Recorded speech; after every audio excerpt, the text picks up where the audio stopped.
sampaikan, 66 negara berada pada posisi rentan, 345 juta orang di 82 negara sudah masuk menderita kekurangan pangan akut. Ini yang semua Kapolda, Kapolres, pejabat utama Polri harus tahu. Keadaan situasi seperti ini harus mengerti, sehingga punya sense of crisis yang sama. Hati-hati dengan ini. Hati-hati. Oleh sebab itu saya ingatkan masalah gaya hidup, lifestyle. Jangan sampai dalam situasi yang sulit ada letupan-letupan sosial karena adanya kecemburuan sosial ekonomi. Kecemburuan sosial ekonomi, hati-hati. Sehingga saya ingatkan yang namanya Polres, Kapolres, yang namanya Kapolda, yang namanya seluruh pejabat utama, perwira tinggi, ngerem total masalah gaya hidup. Jangan gagah-gagahan karena merasa punya mobil bagus atau motor gede yang bagus. Hati-hati, hati-hati, saya ingatkan hati-hati. Masanya yang lalu-lalu sudah usai. Teknologi sekarang ini menyebabkan interaksi sosial berubah total. Sosial media bisa mengabarkan bukan hanya TV, bukan hanya media cetak, media online. Pribadi-pribadi kita sekarang bisa menjadi surat kabar, bisa menjadi media yang setiap saat bisa memunculkan perilaku-perilaku kita sehari-hari kayak apa. Meskipun sembunyi-sembunyi. Saya terlalu banyak mendapatkan laporan. Sehingga kembali lagi, gaya hidup, urusan kecil-kecil, tetapi itu bisa mengganggu kepercayaan terhadap Polri. Urusan tadi, urusan mobil, urusan motor gede, urusan yang remeh-temeh aja.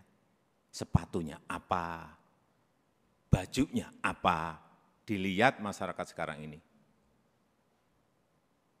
Itu yang kita harus mengerti dalam situasi dunia yang penuh dengan keterbukaan. Dan keluhan masyarakat terhadap anggota Polri kita, ini tugas saudara-saudara semuanya. Jadi keluhan masyarakat terhadap Polri 29,7% itu ini sebuah persepsi karena pungli. Tolong ini anggota-anggota semuanya diredam untuk ini. Sewenang-wenang, tolong ini juga diredam pada anggota-anggota. Pendekatan-pendekatan yang represif, jauhi. Mencari-cari kesalahan, nomor yang ketiga 19,2%. Dan yang keempat, hidup mewah yang tadi sudah saya sampaikan.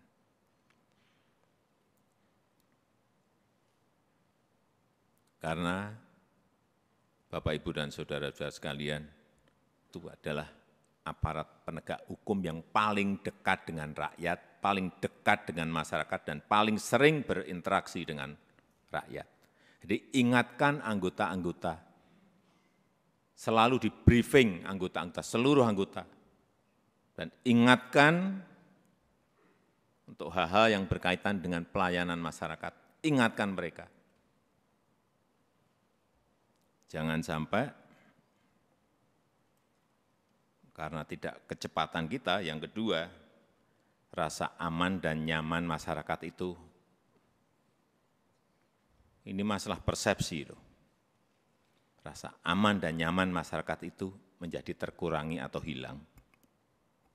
Karena apapun, Polri adalah pengayom masyarakat. Hal-hal yang kecil-kecil, tolong betul-betul dilayani betul.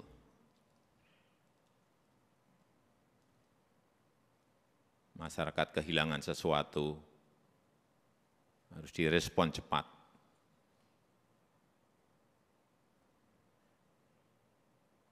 Sehingga rasa terayomi dan rasa aman itu menjadi ada. Yang ketiga, yang berkaitan dengan soliditas. Jangan sampai ini hati-hati, ini sudah masuk tahun politik. Karena pemilu sudah berjalan tahapan pemilu sudah berjalan sejak Juni yang lalu. Harus ditunjukkan soliditas di internal Polri dulu. Rampung, kemudian soliditas Polri dan TNI, itu yang akan mengurangi tensi politik ke depan. Soliditas. Harus ada kepekaan. Posisi politik ini seperti apa sih?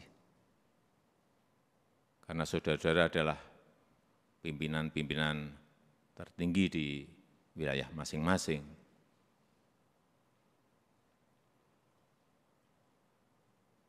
Sense of politiknya juga harus ada. Tidak bermain politik, tetapi ngerti masalah politik, karena memang kita akan masuk dalam tahapan tahun politik. Kalau dilihat, kembali lagi, kalau dilihat Polri solid, kemudian bergandengan dengan TNI solid, saya memberikan bolak-balik, saya memberikan jaminan. Stabilitas keamanan kita, stabilitas politik kita pasti akan baik.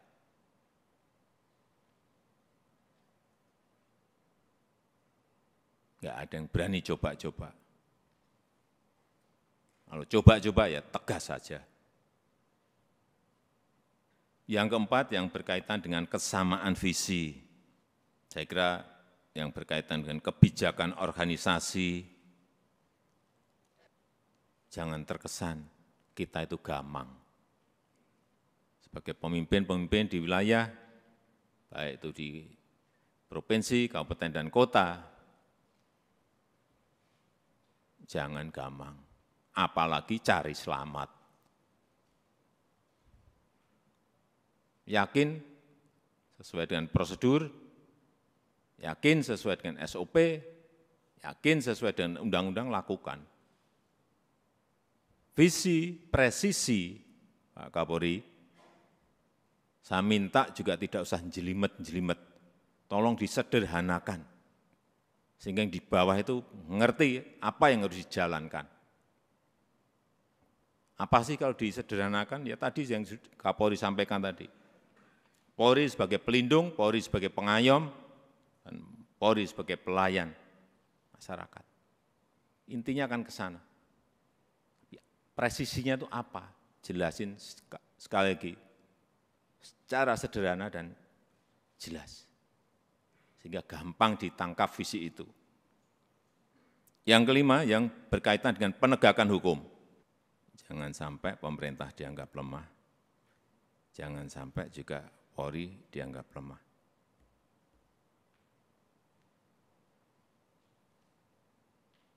Saya sudah perintahkan kepada Kapolri saat itu, urusan judi online, bersihkan. Ya udah.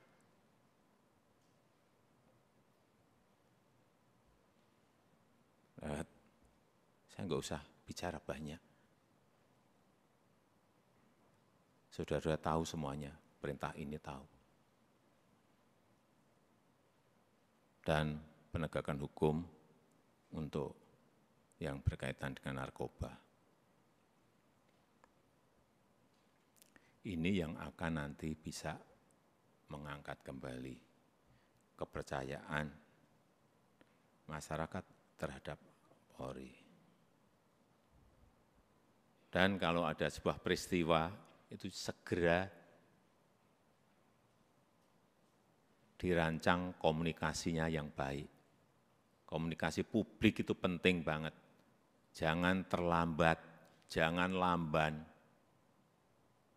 Sehingga yang muncul nanti kalau lambat, yang muncul isu-isu yang lain. Sekarang ini sekali lagi era sosial media, hitungannya detik, hitungannya menit. Sudah bukan hari lagi. Begitu ada sebuah peristiwa kecil, dan saudara-saudara menganggap ini kecil, sehingga tidak ditangani, dikomunikasikan dengan baik, dengan kecepatan, membesar menjadi sulit untuk kemudian diselesaikan lagi. Ini tidak berada pada posisi yang normal. Dunia sekarang ini.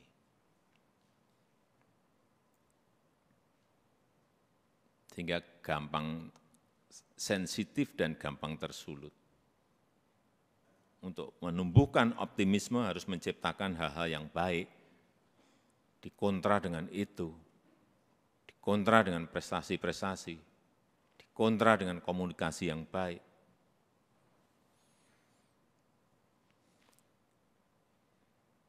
Saya rasa itu yang ingin saya sampaikan dalam kesempatan yang baik ini. Sekali lagi, saya sangat menghargai kerja keras saudara-saudara sekalian dalam penanganan COVID yang lalu, dan kita harapkan dengan kekompakan, dengan kesolidan di Polri, di internal Polri, kemudian bergandengan dengan TNI, saya percaya apa yang tadi saya sampaikan bisa kita lakukan dengan baik.